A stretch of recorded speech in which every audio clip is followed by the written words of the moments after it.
Guess who spent $300 on the bed again? Yeah, it's me. Last Sunday, my dog sneezed like twice, so I started Googling, and everything I read just sent my anxiety to the roof.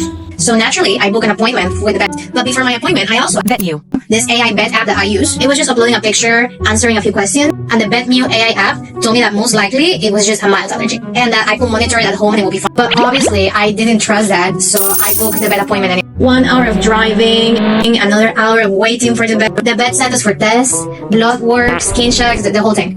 Then the vet goes, your dog is fine, it's just mild allergies, you can monitor it at home, which is exactly what VetMew said. And then the vet handed me a bill that hurt my soul. My dog was like totally fine, but I had to pay $327. VetMew is accurate, simple to use, and for first-time users, you can even get the first consultation for free. You can take pictures of the symptoms and get clear answers in minutes. Download VetMew. Trust me, VetMew makes pet parenting easier, and it seriously saves you money.